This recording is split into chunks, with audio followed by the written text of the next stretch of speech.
ጤና ይስጥልን ዜና እናሰማለን። በቅድሚያም ርዕሶቹን በአፋር ክልል በትግራይ ኃይሎች መካከል የተቀሰቀሰው ግጭት ለጥቂት ቀናት ሲካሄድ የቆየ ነው ተባለ።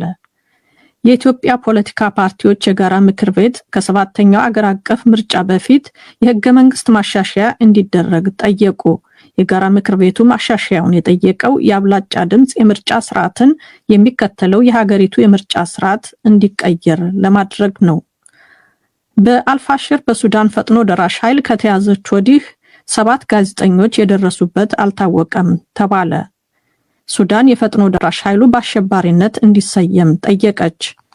ደቡብ አፍሪካ በሩሲያ ዩክሬን ጦርነት ውስጥ ተሳትፈው ከተያዙ ዜጎቿ የድረሱልኝ ጥሪ እንደደረሳት ገለጸች። የሀገሪቱ ፕሬዝዳንት እንደገለጹት ጦርነቱ ውስጥ እንዲሳተፉ ሰዎቹ እንዴት እንደተደረገ ምርመራ ይካሄዳል ብለዋል።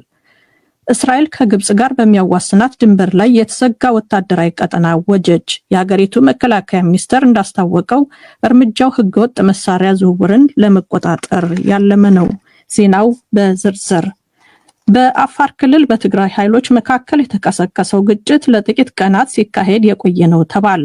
የአፋር ክልላዊ መንግስት ትናንት ማምሻውን የህወሓት ቡድን ወደ ክልሉ ገብቶ መንደሮችን ተቆጣጥሯል በሚል ያወጣውን መግለጫ ተከትሎ ዶቼ ቬለ ያነጋገራቸው ጋዜጠኛና የህግ ባለሙያ አቶ ዳንኤል ብርሃነ ግጭቱ ባለፉት ጥቂት ቀናት ሲካሄድ መቆየቱን ገልጸዋል።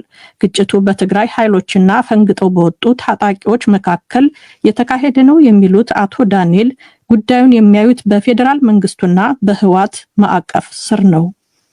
ከእሁድ ጀምሮ ሀራ መሬት ባሉት ልጆችና በትግራይ ሰራዊት መካከል የተፈጠሩ ግጭቶች ትግራይ ውስጥ ካለው ፖለቲካም አንጻር እንደገና ደግሞ በመቀለ ወይም በህወሓትና በፌዴራል መንግስት መካከል ባለው ግንኙነት ማዕቀፍ ውስጥ ነው ናቸው። መጀመሪያ ህወሓት ራሱን በፈጠረው ችግር ምክንያት ያው የትግራይ ውስጥ የፖለቲካ ልዩነት እንዲሰፋና ሀራ መሬት ልጆች እንዲወጡ አድርጓል። እንደገና ከፌዴራል ጋር ካለው ፍጥጫም ጋር ደግሞ ስለተቀላቀለ ያው አንጻራዊ ድጋፍ ወይም መደጋገፍ ደግሞ እንደሚኖር ማሰብ እንችላለን ከፌዴራል ጋር ማለት ነው። ያም ሆኖ ግጭቱ ጉልበት የመፈታተሽ እንጂ ወደ ጦርነት አያድግም የሚል እምነት አላቸው። ትናንት ምሽት የአፋር ክልላዊ መንግስት የህወሓት ቡድን ወደ ክልሉ በመግባት 6 መንደሮችን በጉልበት ተቆጣጥሯል ሲል ከሷል። የአፋር ክልል ኮሚኒኬሽን ቢሮ ባወጣው መግለጫ ቡድኑ ንጹሃንን በሞርታርና በዙ 23 ደብድቧል ሲልም ወንጅሏል። መግለጫው አያይዞም ቡድኑ የፕሪቶሪያን ስምምነት በግልጽ አፍርሷል ሲልም ከሷል። ህወሓት እስካሁን በአፋር ክልል ኮሚኒኬሽን ቢሮ በኩል ለቀረበበት ክስ ምላሽ አልሰጠም። የኢትዮጵያ ፖለቲካ ፓርቲዎች የጋራ ምክር ቤት ከ7ኛው አገር አቀፍ ምርጫ በፊት የህገ መንግስት ማሻሻያ እንዲደረግ ጠየቀ። የጋራ ምክር ቤቱ ማሻሻያውን የጠየቀው የአብላጫ ድምጽ የምርጫ ስርዓትን የሚከተለው የሀገሪቱ የምርጫ ስርዓት እንዲቀየር ለማድረግ ነው። የጋራ ምክር ቤቱ አባል የሆነው የገዳ ስርዓት ለኦሮሞ ነጻነት ፓርቲ ፕሬዝዳንት የሆኑት አቶ አባቦኮ ሮቤሌ ታደሰ እንደገለጹት የምርጫ ህጉ እንዲቀየር የተፈለገው አፋኝ ስለሆነ ነው። በሀገራችን ያለው የአብላጫ ድምጽ ምርጫ ስርዓት የህዝብን ድምጽ ያፍን የነበረ ነው። ለምሳሌ 5 ፓርቲዎች አንድ ቦታ ቢወዳደሩና በተከታታይ 18 19 20 21 22 ቢያገኝ 22 ያገኘው ፓርቲ ነው የሚያሸንፈው። ሌሎቹ 4ቱ ፓርቲ ድምር 78% ውድቅ ይሆናል ማለት ነው። የኢትዮጵያ የፖለቲካ ፓርቲዎች የጋራ ምክር ቤት ከቀጣዩ ጠቅላላ ምርጫ በፊት በምርጫ ስርዓት ህጉ ምርጫ ቦርድ ባዘጋጀው የምርጫ ሰሌዳ እንዲሁም በሌሎች ጉዳዮች ላይ ማሻሻያ እንዲደረግ ጥቅምት 25 ቀን 2018 ዓ.ም በጽሁፍ ጠይቋል። የጋራ ምክር ቤቱ ጥያቄውን ያቀረበው ለህዝብ ተወካዮች ምክር ቤት፣ ለብሔራዊ ምርጫ ቦርድና ለጠቅላይ ሚኒስትር ጽህፈት ቤት መሆኑ ታውቋል። የፓርቲዎች የጋራ ምክር ቤት እነዚህን ጥያቄዎች ያቀረበው ምርጫ ቦርድ 7ኛውን አገር አቀፍ ምርጫ ግንቦት 24 ቀን 2018 ዓ.ም ለማካሄድ ጊዜያዊ ሰሌዳ ካወጣ ከቀናት በኋላ ነው። አልፋሽር በሱዳን ፈጥኖ ደራሽ ኃይል ከተያዘች ወዲህ 7 ጋዜጠኞች የደረሱበት አልታወቀም ተባለ። በሱዳን የሰሜን ዳርፉር ግዛት ርዕሰ መዲና በሆነችው አልፋሽር ባለፈው ጥቅምት 26 ቀን በሱዳን ፈጥኖ ደራሽ ኃይል ስር ከወደቀች ወዲህ ቢያንስ 7 ጋዜጠኞች የደረሱበት አለመታወቁን ሱዳን ትሪቡን ዘግቧል። እንደ ዘገባው በከተማዋ አጠቃላይ የስልክና የኢንተርኔት አገልግሎት መቋረጡን ተከትሎ 2 ሴት ጋዜጠኞችን ጨምሮ 7 ጋዜጠኞች ያሉበት ሁኔታ አይታወቅም።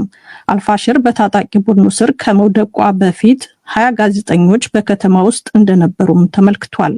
እስካሁን 12 ጋዜጠኞች በአቅራቢያዋ ወደምትገኘው ወደ ታዊላ ከተማ ደርሰዋልም ተብሏል። የጋዜጠኞች መብት ተሟጋች ኮሚቴ ባለፈው ጥቅምት መጨረሻ ባወጣው መግለጫም ታጣቂ ቡድኑ ጋዜጠኞችን በማፈን ሰላማዊ ሰዎችን በመግደልና መረጃ በማፈን በፕሬስ ነጻነትና በሰብአዊ ክብር ላይ ቀጥተኛ ጥቃት እየፈጸመ ነው ብሏል። ሱዳን የፈጥኖ ደራሽ ኃይሉ በአሸባሪነት እንዲሰየም ጠየቀች። ኬንያ የሚገኙ አንድ የሱዳን ባለስልጣን ለጋዜጠኞች እንደገለጹት ታጣቂ ኃይሉ አሸባሪ ተብሎ እንዲሰየም ጠይቀዋል። የተባበሩት አረብ ኤሚሬትስ የተራቀቁ የጦር መሳሪያዎችን ለፈጥኖ ደራሽ ኃይሉ ታቀርባለች ሲሉም በአልፋሽር ተፈጸመ ባሉት የዘር ማጥፋት ወንጀል ተባብራለች ሲሉ ከሰዋል። በናይሮቢ የሱዳን ጉዳይ አስፈጻሚ የሆኑት መሐመድ ኦስማን አካሻ እንደገለጹት መሳሪያዎቹ የሚቀርቡት በስም ካልጠቀሷቸው ጎረቤት ሀገራት እርዳታ ነው። በአልፋሽርና በዳርፉር ሁኔታ ገለልተኛ ወገን የተጣራ መረጃ አለ ያሉት ጉዳይ አስፈጻሚው በምርመራ ውጤቱም ዋና የጦር መሳሪያ አቅራቢዋ የተባበሩት አረብ ኤሚሬት መሆኗን ገልጸዋል። ያም ሆኖ የተባበሩት አረብ ኤሚሬት የሱዳንን ፈጥኖ ደራሽ ኃይል ድጋፍ ትሰጣለች የሚለውን ወቀሳ አስተባብላለች። በደቡብ አፍሪካ በሩሲያ ዩክሬን ጦርነት ውስጥ ተሳትፈው ከተያዙ ዜጎቿ የድረሱልኝ ጥሪ እንደደረሳት ገለጸች። በምስራቅ ዩክሬን ውስጥ በዳንቦስ ግዛት ውስጥ ከቅጥረኛ ቡድኖች ጋር እየተዋጉ ነው ተብሎ የሚታመኑ 17 የደቡብ አፍሪካ ዜጎች ወደ ሀገራቸው ለመመለስ የሀገራቸው መንግስት እንዲረዳቸው ተማጽነዋል ሲል የደቡብ አፍሪካ መንግስት አስታውቋል። የደቡብ አፍሪካው ፕሬዝዳንት ሲሪል ራማፎዛ ዛሬ ባወጡት መግለጫ ጦርነቱ በተባባሰበት በዶንባስ አካባቢ የተያዙና እድሜያቸው ከ20 እስከ 39 ዓመት በሆኑ 17 ደቡብ አፍሪካውያን ወንዶች ወደ ሀገራቸው ለመመለስ የሚጠይቅ አስጨናቂ ጥሪ ተቀብለናል ብለዋል። ደቡብ አፍሪካውያኑ በሩሲያ ዩክሬን ጦርነት ውስጥ የተሳተፉት ትርፋማ በሆነ ስራ ውል ሰበብ ተታለው ቅጥረኛ ኃይሎችን በመቀላቀል ነበርም ብሏል። ደቡብ አፍሪካውያኑ የሚዋጉት ለሩሲያ ይሁን ለዩክሬን ግልጽ አለመሆኑንም ዘገባው አመልክቷል። ፕሬዝዳንት ሲሪል ራማፎዛ ሰዎቹ እንዴት በጦርነት ውስጥ እንዲሳተፉ እንደተደረገ ምርመራ እንዲካሄድ አዘዋል። በደቡብ አፍሪካ ዜጎች ያለ መንግስት ፈቃድ ለውጭ ሀገር ጦር መዋጋት ህገወጥ ነው። ይህ ዶቼ ቬለ ነው። እስራኤል ከግብጽ ጋር በሚያዋስናት ድንበር ላይ የተዘጋ ወታደራዊ ቀጠና አወጀች። የሀገሪቱ መከላከያ ሚኒስትር እስራኤል ካትስ በግብጽ አዋሳኝ ድንበር ላይ በግምት 200 ኪሎ ሜትር አካባቢ የተዘጋ ወታደራዊ ቀጠና እንዲሆን ማዘዙንም ዛሬ ሐሙስ አስታውቀዋል። እርምጃው እየጨመረ የመጣውን በሰው አልባ አውሮፕላን ወደ ጋዛ የሚደረገውን የጦር መሳሪያ ዝውውር ለመግታት ያለመ ነው ተብሏል። የመከላከያ ሚኒስትር ካትስ እንደተናገሩት የእስራኤል ጦር ህጎቹን በዚሁ መሰረት እንዲያሻሽል መመሪያ ተሰጥቷል። በድንበር ላይ ያለ ሰው አልባ የጦር አውሮፕላን ዝውውርን በአሸባሪነት ለመፈረጅም የእስራኤል የደህንነት ኤጀንሲ ጋር መስማማታቸውን ገልጸዋል።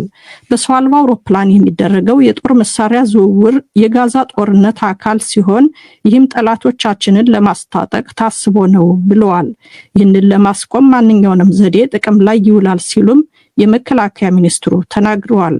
ውሳኔው የእስራኤል ጦር ከፊል አውቶማቲክ ሽጉጦችን ጨምሮ የጦር መሳሪያዎችን በድሮን ወደ ግብጽ ድንበር ለማዘዋወር የተደረገ ሙከራን 2 ጊዜ ማክሸፉን በቅርቡ መግለጹን ተከትሎ ነው። ያለፈው ማክሰኞ የተለቀቀው ወታደራዊ መግለጫ እንደሚያመለክተው በቁጥጥር ስር የዋለው ሰው አልባ አውሮፕላን 10 ሽጉጦችን ይዞ ነበር። ይህ ዶቼ ቬለ ነው።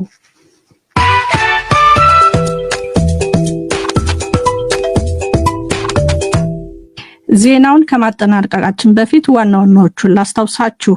በአፋር ክልል በትግራይ ኃይሎች መካከል የተቀሰቀሰው ግጭት ለጥቂት ቀናት ሲካሄድ የቆየ ነው ተባለ። የኢትዮጵያ ፖለቲካ ፓርቲዎች የጋራ ምክር ቤት ከ7ኛው ሀገር አቀፍ ምርጫ በፊት የህገ መንግስት ማሻሻያ እንዲደረግ ጠየቀ። የጋራ ምክር ቤት ማሻሻያውን የጠየቀው የአብላጫ ድምጽ ምርጫ ስርዓትን የሚከተለው የሀገሪቱ የምርጫ ስርዓት እንዲቀየር ለማድረግ ነው። አልፋሽር በሱዳን ፈጥኖ ደራሽ ኃይል ከተያዘች ወዲህ 7 ጋዜጠኞች የደረሱበት አልታወቀም ተባለ። ሱዳን የፈጥኖ ደራሽ ኃይሉ በአሸባሪነት እንዲሰየም ጠየቀች። ኬንያ የሚገኙ አንድ የሱዳን ባለስልጣን ለጋዜጠኞች እንደገለጹት የተባበሩት አረብ ኤሚሬትስ የተራቀቁ የጦር መሳሪያዎችን ለፈጥኖ ደራሽ ኃይሉ ታቀርባለች ሲሉም ከሰዋል።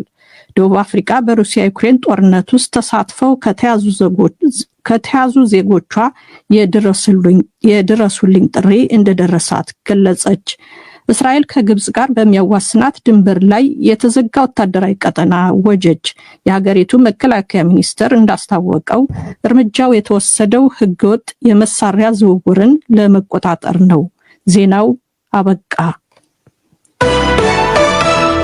የዓለም ዜና ያቀረበችልንን ፀሐይ ጫኔን አመሰግናለሁ። የዜና መጽሔት ወደ መጀመሪያው የዜና መጽሔት ዘገባችን ስናልፍ ከዓለም ዜና እንደተከታተላችሁት የአፋር ክልላዊ መንግስት መስተዳደር የህወሓት ቡድን የክልሉን ድንበር ተሻግሮ ጥቃት መፈጸሙን አስታውቋል። የክልሉ የኮሚኒኬሽን ቢሮ በማህበራዊ መገናኛ ገጹ ባወጣው መግለጫ የህወሓት ታጣቂዎች የክልሉን ድንበር ተሻግረው በመግባት 6 ያህል ቀበሌዎችን በቁጥጥር ስር ማድረጋቸውን ገልጿል። የትግራይ ክልላዊ መንግስት የጸጥታ ቢሮ ለቀረበበት ክስ ይህ ዘገባ እስከ ተጠናቀረበት ሰዓት ድረስ ይፋዊ ማስተባበያም ሆነ ማረጋገጫ አልሰጠም። ዶይቼ ቬለ ከክልሉ የመንግስት ኮሚኒኬሽን እና የሰላምና የጸጥታ ቢሮዎች ኃላፊዎች ምላሽ ለማግኘት በተደጋጋሚ ያደረገው ጥረት አልተሳካም። ታምራት ዲንሳ ቀጣዩን ዘገባ አጠናቅሯል። በትግራይና የአፋር አዋሳኝ አካባቢዎች ከሰሞኑ ውጥረት አይሎ መቆየቱን ከአካባቢው የሚወጡ መረጃዎች ያመለክታሉ። የትግራይ የጸጥታ ኃይሎች ወደ አፋር ክልል ዘልቀው መግባታቸው ከተሰማ በኋላ በአካባቢው የለየለት ጦርነት እንዳይቀሰቀስ በርካቶች ስጋታቸውን በተለያዩ የማህበራዊ መገናኛ ገጾቻቸው እያካፈሉ ነው። የትግራይ የውስጥ ፖለቲካ እንዲሁም ላለፉት ዓመታት የትግራይ ታጣቂ ኃይሎች ከፌዴራሉ መንግስትና ተጣማሪ ኃይላት ጋር ሲደረጉ የነበሩ ጦርነቶችን በቅርበት ሲከታተሉ እንደነበሩ የነገሩን አቶ ዳንኤል ብርሃነ እንደሚሉት በአፋር ክልል የተፈጠረው ግጭት ከትግራይ የጸጥታ ኃይሎች ተነጥለው በወጡ ታጣቂዎችና በትግራይ ኃይሎች መካከል የተወሰነ ነው። ከእሁድ ጀምሮ ሀራ መሬት ባሉት ልጆችና በትግራይ ሰራዊት መካከል የተፈጠሩ ግጭቶች ትግራይ ውስጥ ካለው ፖለቲካም አንጻር እንደገና ደግሞ በመቀለ ወይም በህወሓትና በፌዴራል መንግስት መካከል ባለው ግንኙነት ማዕቀፍ ውስጥ ነው ናቸው። መጀመሪያ ህወሓት ራሱን በፈጠረው ችግር ምክንያት ያው የትግራይ ውስጥ የፖለቲካ ልዩነት እንዲሰፋና ሀራ መሬት ልጆች እንዲወጡ አድርጓል። እንደገና ይሄን ደግሞ ኦልሬዲ ከፌዴራል ጋር ካለው ፍጥጫም ጋር ደግሞ ስለተቀላቀለ ያው አንጻራዊ ድጋፍ ወይ መደጋገፍ ደግሞ እንደሚኖር ማሰብ እንችላለን ከፌዴራል ጋር ማለት ነው። አቶ ዳንኤል እንደሚሉት ትናንት ምሽት የአፋር ክልል በይፋ ያወጣው መግለጫ ሁነት ገና ትናንት የተፈጠረ ሳይሆን ላለፉት ጥቂት ቀናት ሲካሄድ የቆየ ነው። በታጣቂ ቡድኖች መካከል የተፈጠረው ግጭቱ በቀጥታ ወደ ጦርነት የመግባት ዓላማ ያለው አይመስለኝም ያሉት ተንታኙም ኃይላቱ በየጎራቸው አቅም ለመፈታተሽ እየሞከሩ ሳይሆን አይቀርም ባይ ናቸው። እነዚህ እስካሁን ሲደረጉ ከነበሩ የመፈታተሽ እና የመጎንታተል የመሞካከር ነገሮች ነው አርኪ ናቸው። ከፌዴራል ጋርም እንደዛው በንግግር መተንኳኮሶች አሉ። በትግራይ በኩል ያሉ ጄኔራሎች